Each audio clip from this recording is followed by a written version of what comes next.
Hello student, अस्सलाम वालेकुम। कैसे हैं आप सब? Good morning, good noon, good afternoon, good evening.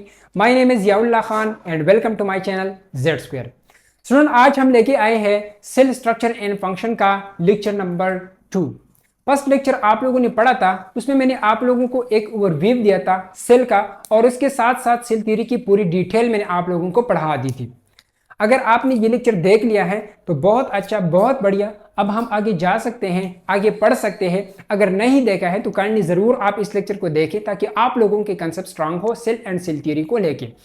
तो जैसे मैंने आप लोगों को फर्स्ट लेक्चर में बताया था कि इस चैप्टर के अंदर हम ये 4 टॉपिक्स कवर करेंगे।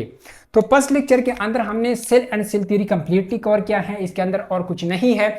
टेक्निक्स हम बाद में पढ़ेंगे। आज हम स्टार्ट करते हैं eukaryotic cell, the major portion of this chapter. 80 to 90% इस चैप्टर के अंदर हमारे साथ जो टॉपिक है वो है यूकैरियोटिक सेल।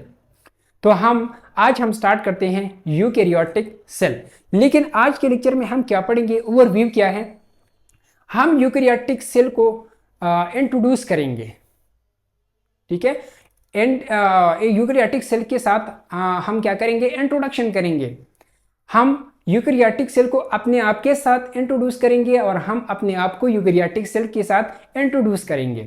सिर्फ और सिर्फ हम इंट्रोडक्शन करेंगे और लास्ट में जो है हम एक इम्पॉर्टेंट कंसेप्ट पढ़ेंगे जो कि बहुत ही इंपॉर्टेंट है। छोटा सा कंसेप्ट है, बिल्कुल मिस नहीं करना है, बिल्कुल मिस नहीं करना है। छोटा सा कंसेप्ट है लेकिन बहुत ही इंपॉर्टेंट है। बाज़ दफ़ा छोटी छोटी चीज़ें क्या करते हैं, इंसान हल्के में लेता है और फिर वही छोटी चीज़ें जो हैं क्या करते हैं, इंसान को गिरा देता है। तो आपने वही छोटा सा कंसेप्ट है, बिल्कुल मिस नहीं करना है, ठीक है। तो चलिए स्टार्ट करते हैं यूकैरियोटिक सेल। यूकैरियोटिक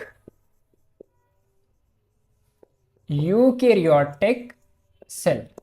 अच्छा, यहां पर एक और पॉइंट बहुत जरूरी है, आप लोगों के जहन में ये बात क्लियर होना चाहिए कि अब हम यहाँ पर यूकैरियोटिक सेल को प्रोकैरियोटिक सेल के साथ कंपेयर नहीं करते हैं। हम इन दोनों के अंदर डिफरेंसेस नहीं पढ़ते हैं कि what is the differences between prokaryotic cell and eukaryotic cell. हमारा डिस्कशन सिर्फ और सिर्फ यूकैरियोटिक सेल के अंदर होगा। हम सिर्फ और सिर्फ फेवरली हम यूकैरियोटिक सेल डिस्कस करते हैं, हम यूकैरियोटिक सेल डिस्कस नहीं करते हैं और ना हम यूकैरियोट और प्रोकैरियोट के अंदर डिफरेंसेस पढ़ते हैं। हाँ, ये चीज़ हम ज़रूर करेंगे। इस चीज़ के ऊपर हम एक अलग लेक्चर लेंगे कि what is the differences between eukaryote and prokaryote. इन दोनों को हम कंपेयर करेंगे, लेकिन लास्ट में, चैप्टर के लास्ट में हम ये करेंगे। अब हम जो है सिर्फ और सिर्फ यूकैरियोटिक सेल के अंदर डिस्कशन करेंगे, प्रोकैरियोट के बारे में हम नहीं पढ़ते हैं। लेकिन एक पॉइंट ज़रूरी है, वो ये है कि फॉर एग्जांपल अगर हम यूकैरियोटिक सेल के प्रॉपर्टीज पढ़ते हैं, कैरेक्टरिस्टिक पढ़ते हैं, तो इसके साथ खुद ब खुद हमारे साथ प्रोकैरियोट की प्रॉपर्टी आ जाएगा। क्यों? क्योंकि यहाँ पर अगर हम लिखते हैं कि यार यूकैरियोटिक सेल के अंदर ये प्रॉपर्टी इस तरह है, तो डायरेक्टली हमें पता चल जाएगा कि प्रोकैरियोट के अंदर ये कैसा होगा। प्रोकैरियोट के अंदर या तो क्या होगा, बिल्कुल अपोजिट होगा, या कुछ ना कुछ डिफरेंट ये प्रॉपर्टी डिफरेंट होगा यूकैरियोटिक सेल से, ठीक है। लेकिन स्पेसिफिकली फेवरली हम यूकैरियोटिक सेल, प्रोकैरियोटिक सेल और यूकैरियोटिक सेल कंपेयर नहीं करते हैं, सिर्फ और सिर्फ हम यूकैरियोटिक सेल पढ़ते हैं, ठीक है। तो यूकैरियोटिक सेल जो है ये क्या है, वर्ड यूकैरियोट जो है, वर्ड यूकैरियोट ये हमारे साथ है, एक ग्रीक वर्ड है, ठीक है। ये क्या है, एक ग्रीक वर्ड है, और ये किस तरह है, ये 2 वर्ड की कॉम्बिनेशन है। एक हमारे साथ है यू और दूसरा हमारे साथ है कैरियन, ठीक है। एक है यू और दूसरा है कैरियन। यू का मतलब क्या है, बहुत सारे जगहों पर आपको ये चीज नजर आएगा, दिखेगा, यू। तो यू का मतलब क्या है, ये है, यू का मतलब होता है ट्रू, ठीक है। और कैरियन का मतलब क्या है, कैरियन का मतलब है न्यूक्लियस। तो हर वो सेल जिसके अंदर हमारे साथ ट्रू न्यूक्लियस होता है, वेल डिफाइंड न्यूक्लियस होता है, तो वो हमारे साथ यूकैरियोटिक सेल होता है। क्लियर है ये पॉइंट? 2 वर्ड की कॉम्बिनेशन है, ग्रीक वर्ड है, मतलब क्या है, ट्रू न्यूक्लियस। तो अभी यहां से आपको क्लियर हो जाएगा कि यार प्रोकैरियोट के अंदर ट्रू न्यूक्लियस नहीं होगा, वेल डिफाइंड न्यूक्लियस नहीं होगा। वेल डिफाइंड या ट्रू न्यूक्लियस हमारे साथ सिर्फ और सिर्फ कहां पर होता है, यूकैरियोटिक सेल के अंदर होता है। It is the pure property of eukaryotic cell not of prokaryotic cell. Prokaryotic cell के अंदर कोई वेल डिफाइंड न्यूक्लियस या कोई ट्रू न्यूक्लियस नहीं होता है, ये सिर्फ और सिर्फ यूकैरियोटिक सेल के अंदर होता है। कैरेक्टरिस्टिक पढ़ते हैं यूकैरियोटिक सेल के, ठीक है। पॉइंट नंबर फर्स्ट क्या है? Point number first, it is large in size. जो हमारे साथ यूकैरियोटिक सेल होता है ये साइज में थोड़ा सा लार्ज होता है, बड़ा होता है as compare to prokaryotic cell. हाँ, हम यहां पर दोनों को कंपेयर नहीं करते हैं, लेकिन अगर हम कहते हैं कि यूकैरियोटिक सेल इज लार्ज तो किस चीज से लार्ज? तो प्रोकैरियोटिक सेल से लार्ज। यूकैरियोटिक सेल जो होता है ये साइज में बड़ा होता है प्रोकैरियोटिक सेल से, ठीक है। और प्रोकैरियोटिक सेल जो है ये साइज में स्मॉल होता है as compare to eukaryotic cell. तो फर्स्ट प्रॉपर्टी क्या है, कैरेक्टरिस्टिक क्या है? Eukaryotic cell is larger than prokaryotic cell, ये साइज में बड़ा होता है। पॉइंट नंबर टू क्या है? DNA enveloped. डीएनए इनवेलप्ड, अब इस चीज का मतलब क्या है? तो बिल्कुल सिंपल मतलब है कि फॉर एग्जांपल ये हमारे साथ है एक यूकैरियोटिक सेल और ये हमारे साथ है एक प्रोकैरियोटिक सेल। तो आप लोगों को पता है कि डीएनए हमारे साथ दोनों सेल्स के अंदर होते हैं। प्रोकैरियोट के अंदर भी डीएनए होता है, यूकैरियोट के अंदर भी डीएनए होता है, लेकिन दोनों का डीएनए जो है ये एक दूसरे से डिफरेंट है, मुख्तलिफ। हम इस चीज के ऊपर अभी नहीं जाते हैं कि what is the differences between the DNA of eukaryote and prokaryote, लेकिन हम इस पॉइंट को क्लियर करने की कोशिश करते हैं what is mean by DNA enveloped. तो डीएनए इनवेलप का मतलब ये है कि हमारे साथ यूकैरियोट के अंदर भी डीएनए होता है, यहाँ पर भी डीएनए होता है, और यहाँ पर प्रोकैरियोट के अंदर भी डीएनए होता है। लेकिन फॉर एग्जांपल ये हमारे साथ है यूकैरियोट का डीएनए और ये हमारे साथ है प्रोकैरियोट का डीएनए, ठीक है। ये प्रोकैरियोट का डीएनए और ये यूकैरियोट का डीएनए। लेकिन अभी क्या है, हमारे साथ जो यूकैरियोट का डीएनए होता है वो हमारे साथ एक प्रॉपरली एक एनवेलप के अंदर होता है। और ये एनवेलप क्या है? बोलो जल्दी बोलो, ये एनवेलप क्या है? ये है न्यूक्लियर मेम्ब्रेन। क्या है?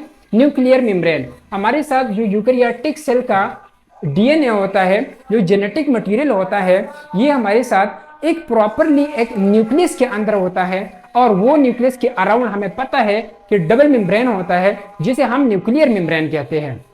तो ये न्यूक्लियर मेम्ब्रेन यूकैरियोटिक सेल के डीएनए का क्या है? एनवेलप है।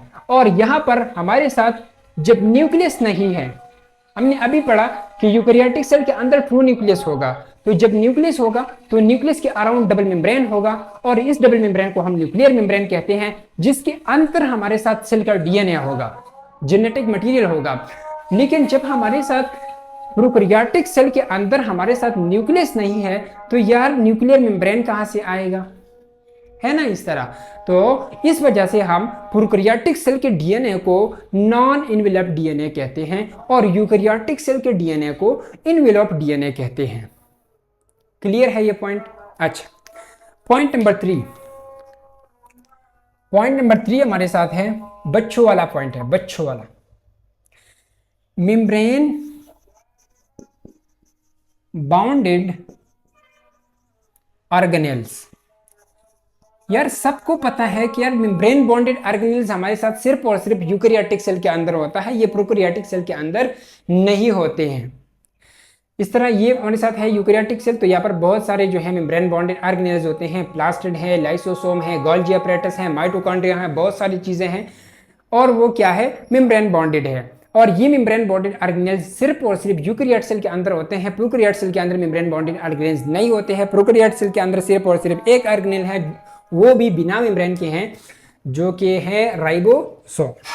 अच्छा, point number 4, very important point, compartmentalisation.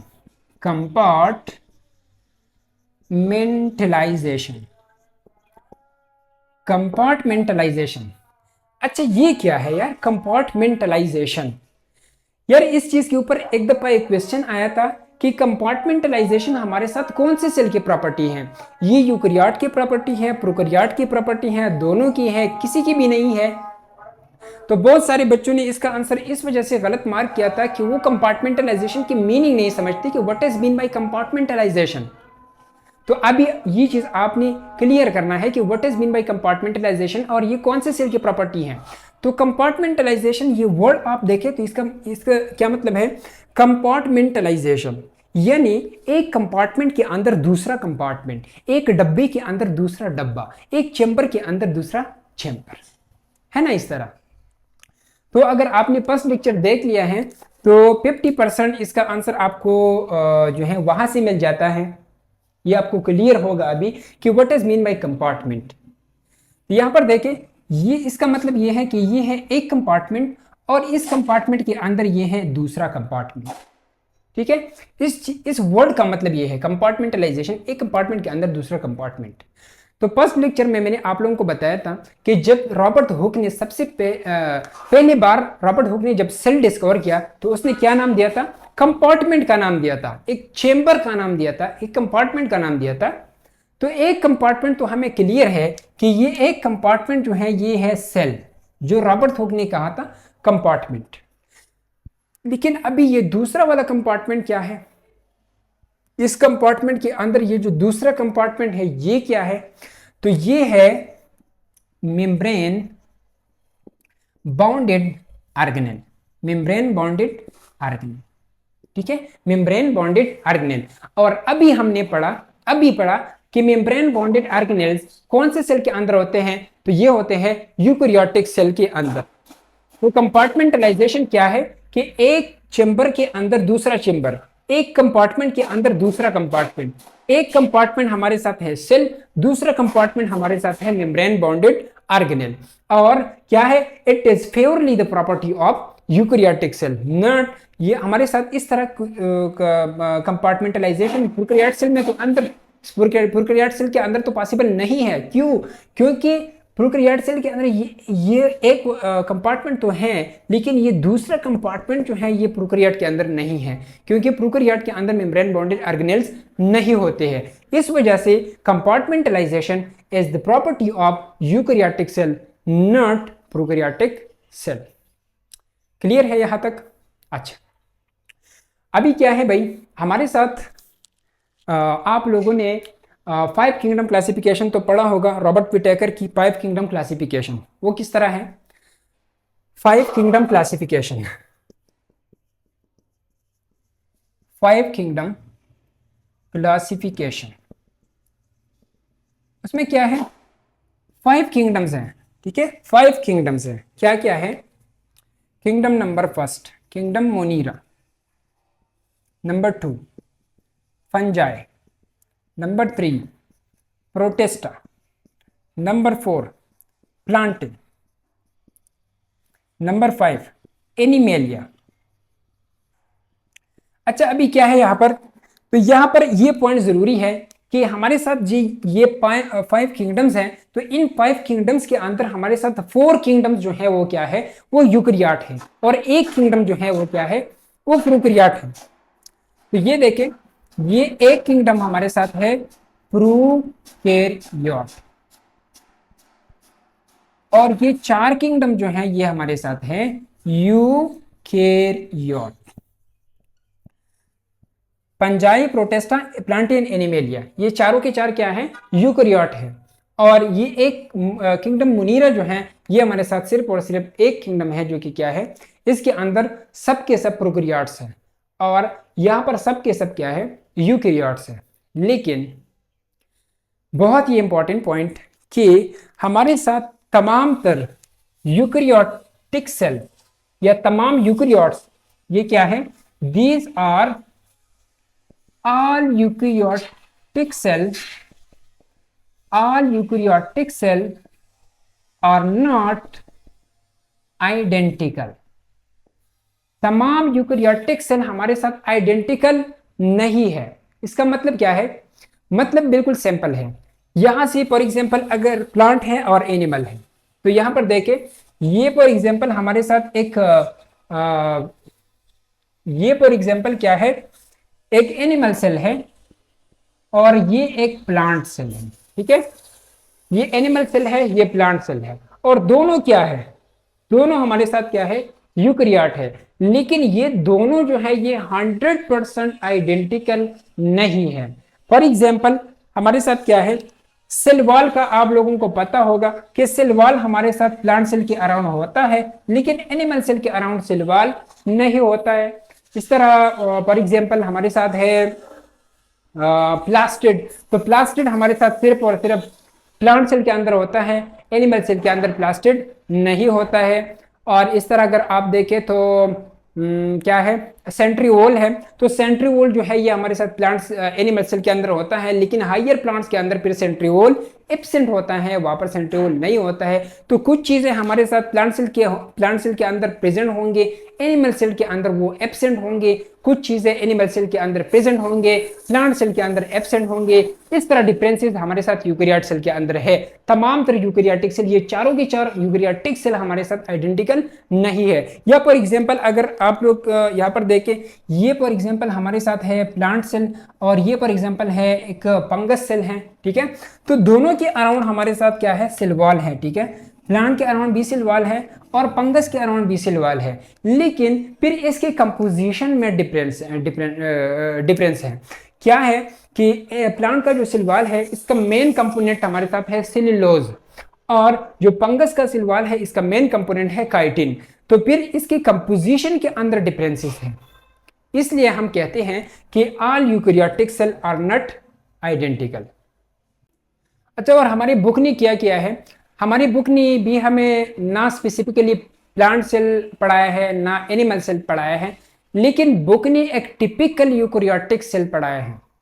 Typical eukaryotic cell जिसके अंदर सब कुछ हो। हम स्पेसिफिकली ना प्लांट सेल पढ़ेंगे ना एनिमल सेल पढ़ेंगे, हम एक टिपिकल यूकेरियोटिक सेल पढ़ेंगे जिसके अंदर सब कुछ हो। हम सेंट्रीओल भी पढ़ेंगे, हम सेल वॉल भी पढ़ेंगे, हम प्लास्टिड भी पढ़ेंगे। हम ये तमीज नहीं करेंगे कि यार ये प्लांट सेल है या एनिमल सेल है, हम सब कुछ पढ़ेंगे जो यूकेरियोटिक सेल के अंदर होते हैं, ठीक है। तो बुक का सीक्वेंस भी इस तरह है, हमारा सीक्वेंस भी इस तरह होगा, लेकिन हम फिर एक एक टॉपिक के साथ ये जरूर पढ़ेंगे कि फॉर एग्जांपल हम सेल वॉल करते हैं तो हम साथ में ये पढ़ेंगे कि यार सेल वॉल एनिमल सेल में नहीं होता है, प्लांट सेल के अंदर होता है। फंगस का सेल वॉल जो है वो काइटिन का बना है, प्लांट का सेल वॉल जो है वो प्लाचीज का बना है, सेलुलोज का है। तो सबके सब ये चीज हम उस टॉपिक के साथ फिर पढ़ेंगे, ठीक है। या फॉर एग्जांपल हम कोई ऑर्गेनेल डिस्कस करते हैं तो इस ऑर्गेनेल के साथ हम ये पढ़ेंगे कि यार ये ऑर्गेनेल प्लांट में होता है या नहीं है, या ये ऑर्गेनेल एनिमल में प्रेजेंट है या एब्सेंट है। तो ये हम साथ साथ में हर एक टॉपिक के साथ फिर ये चीज डिस्कस करेंगे, लेकिन ओवरऑल जो है हम क्या क्या पढ़ेंगे, ओवरऑल हम एक टिपिकल यूकेरियोटिक सेल पढ़ेंगे। हम एक स्पेसिफिक किंगडम के सेल नहीं पढ़ते हैं, हम एक जनरल सेल पढ़ते हैं, एक टिपिकल सेल पढ़ते हैं जिसके अंदर सब कुछ हो, ठीक है। तो ये था भाई हमारे साथ यूकेरियोटिक सेल का वो इंट्रोडक्शन जो आप लोगों के लिए जरूरी है इस लेवल के ऊपर। यहां तक क्वेश्चन की पॉसिबिलिटी है, इससे आगे मुझे नहीं लगता कि यूकेरियोटिक सेल के इंट्रोडक्शन के ऊपर इससे आगे कोई क्वेश्चन आ जाए, मुझे नहीं लगता। फिर भी अगर आप लोग स्टडी करते हैं, इस चीज के अंदर घुसते हैं, तो जरूर आप इस चीज के अंदर घुस जाओ। हम किसी को लिमिट नहीं करते हैं, किसी को बाउंड नहीं करते हैं, लेकिन हम वहां तक पढ़ेंगे जहां तक जरूरी है, जहां तक हमें लगता है कि यार यहां तक क्वेश्चन की पॉसिबिलिटी है। मुझे लगता है कि यार इससे आगे क्वेश्चन की पॉसिबिलिटी नहीं होगा यूकेरियोटिक सेल के इंट्रोडक्शन के अंदर, ठीक है। तो अभी ये था हमारे साथ वो सब के सब इंट्रोडक्शन। अब हम यूकेरियोटिक सेल के अंदर और नहीं जाएंगे, क्योंकि यहाँ पर जो सबसे पहला टॉपिक है वो हमारे साथ है सेल वॉल, और सेल वॉल काफी कंप्रिहेंसिव टॉपिक है। एक वीडियो में सेल वॉल को इसके साथ कवर करना ये लेक्चर काफी लेंथी हो जाएगा, तो इस वजह से हम सेल वॉल के ऊपर एक अलग वीडियो रिकॉर्ड करेंगे। लेकिन अब हम क्या करते हैं, अब वो छोटा सा कंसेप्ट पढ़ते हैं जिसके लिए आप सब तरसते हैं कि क्या होगा। तो छोटा सा कंसेप्ट पढ़ते हैं, बहुत ही इंपॉर्टेंट कंसेप्ट है, ठीक है। तो आइए इसे देखते हैं क्या है।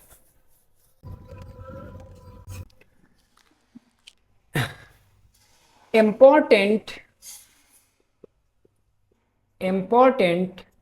कंसेप्ट। अच्छा, ये इंपॉर्टेंट कंसेप्ट किस चीज के ऊपर बेस है, तो ऐसे बच्चे कंफ्यूज हो जाते हैं कि what is protoplasm, what is protoplast, cytoplasm क्या होता है, साइटोसोल क्या होता है। तो इस चीज के ऊपर बेस है, ठीक है। तो यहाँ पर देखिए फॉर एग्जांपल ये हमारे साथ है,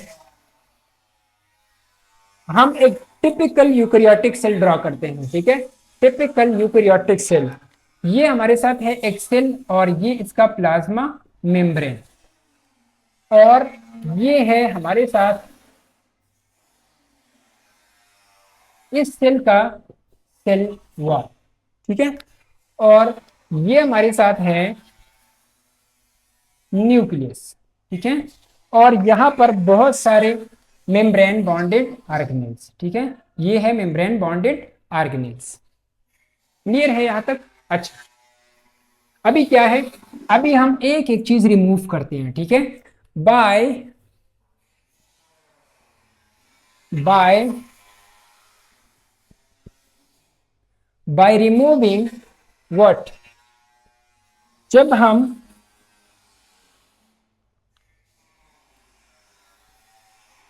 सेल वॉल, जब हम इस टिपिकल यूकेरियोटिक सेल से जब हम सेल वॉल रिमूव करते हैं, तो हमारे साथ जब जो बाकी कुछ रह जाता है, इसे हम क्या कहते हैं?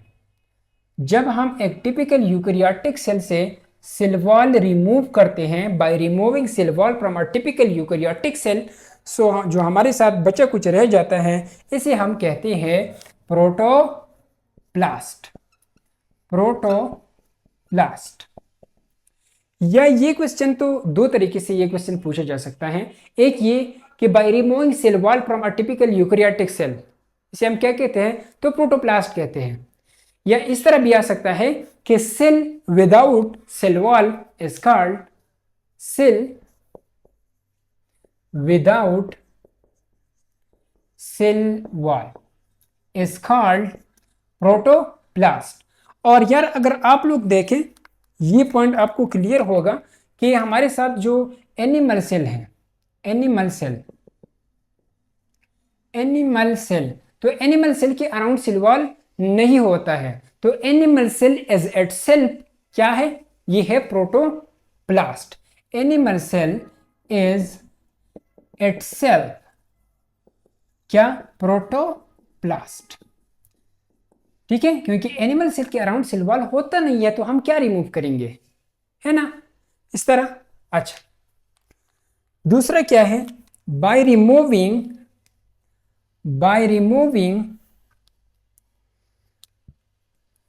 Non living materials, by removing non-living materials from, by removing non-living material from protoplast, by removing non-living material from protoplast, जब हम इस प्रोटोप्लास्ट से नॉन लिविंग मटेरियल रिमूव करते हैं, तो हमारे साथ जो बाकी बचा कुछ रह जाता है, उसे हम कहते हैं प्रोटोप्लास्ट। ये क्वेश्चन भी दो तरीके से पूछा जा सकता है। एक तो ये कि जब हम एक टिपिकल एक प्रोटोप्लास्ट से नॉन लिविंग मटेरियल रिमूव करते हैं, तो हमारे साथ जो चीज़ बच जाता है उसे हम क्या कहते हैं? तो हम कहते हैं प्रोटोप्लाज्म। या ये क्वेश्चन इस तरीके से भी पूछा जा सकता है कि the living component, the living component of, the living component of a cell is called protoplasm। Clear है? अच्छा, point number 3, by removing nucleus, जब हम इस सेल से न्यूक्लियस रिमूव करते हैं, by removing nucleus from, by removing nucleus from protoplasm, from protoplasm, जब हम प्रोटोप्लाज्म से न्यूक्लियस रिमूव करते हैं, तो हमारे साथ जो चीज बच जाता है, इसे हम कहते हैं साइटोप्लाज्म। क्लियर है? ये जो एरिया है, ये देखें, इस न्यूक्लियर मेम्ब्रेन से प्लाज्मा मेम्ब्रेन तक ये जो एरिया है, और ये वाला, ये जो एरिया है, इसे हम कहते हैं cytoplasm. Point number 4, by removing cytoplasmic organelles, by removing cytoplasmic organelles from cytoplasm, जब हम इस साइटोप्लाज्म से साइटोप्लाज्मिक ऑर्गेनेल्स रिमूव करते हैं। ये सब के सब ऑर्गेनेल्स जब हम साइटोप्लाज्म से रिमूव करते हैं तो हमारे साथ जो चीज बच जाता है उसे हम कहते हैं साइटोसोल। ठीक है, साइटोसोल। जब हम इस साइटोप्लाज्म से साइटोप्लाज्मिक ऑर्गेनेल्स को रिमूव करते हैं तो हमारे साथ जो बचा कुछ रह जाता है उसे हम कहते हैं साइटोसोल। कुछ लोग जो हैं साइटोसोल और साइटोप्लाज्म को एक दूसरे से अलग नहीं करते हैं और इस तरह मानते हैं कि ये दोनों एक ही चीज हैं। साइटोप्लाज्म और साइटोसोल एक चीज नहीं है, इसके अंदर बहुत क्लियर कट डिफरेंस है। यहाँ पर देखें, ये फॉर एग्जांपल हमारे साथ है एक सेल, ये है सेल का न्यूक्लियस। तो यहां से लेके न्यूक्लियर मेम्ब्रेन से लेके यहाँ ये प्लाज्मा मेम्ब्रेन तक ये जो एरिया है, ये वाला ये जो एरिया है इसे हम कहते हैं साइटोप्लाज्म। ये एरिया और इसके अंदर जो भी है इसको हम कहते हैं साइटोप्लाज्म। लेकिन आप लोगों को पता होगा कि सेल के अंदर साइटोप्लाज्म के अंदर हमारे साथ 70 to 90% क्या होते हैं, वाटर होते हैं। और इस वाटर के अंदर ये सब के सब चीजें मिक्स होती है। कुछ चीजें ट्रू सोल्यूशन बनाता है, कुछ चीजें कोलाइडल सोल्यूशन बनाता है, कुछ चीजें हेट्रोजीनियस सोल्यूशन बनाता है, कुछ चीजें होमोजीनियस सोल्यूशन बनाता है, कुछ चीजें सॉलिड फॉर्म में होती हैं, कुछ चीजें लिक्विड फॉर्म में होती है, कुछ चीजें semi fluid semi solid form में होते हैं, सेमी फ्लूइड फॉर्म में होता है। तो यहाँ पर बहुत सारी चीजें हैं, तो क्या है वो साइटोप्लाज्म है। ठीक है, लेकिन हमारे साथ साइटोसोल क्या है, specifically it is specifically the fluid portion of cytoplasm. Fluid portion of cytoplasm is called cytosol. Clear है? ये इस तरह मान लो कि फॉर एग्जांपल आपके साथ क्या है, चिकन बिरयानी है और इस चिकन बिरयानी के अंदर बहुत सारे चिकन पीसीज हैं और बिरयानी के अंदर और भी बहुत सारी चीज़ें होती है, वो टमाटर होते हैं, बहुत सारी चीज़ें होती हैं। तो क्या आप क्या करें, वो सब की सब चीज़ें निकालो, चिकन पीसीज भी निकालो, टमाटर वगैरह जो भी हैं वो सब के सब चीज़ें निकालो। तो जो चीज़ रह गया that would be consider as your cytosol.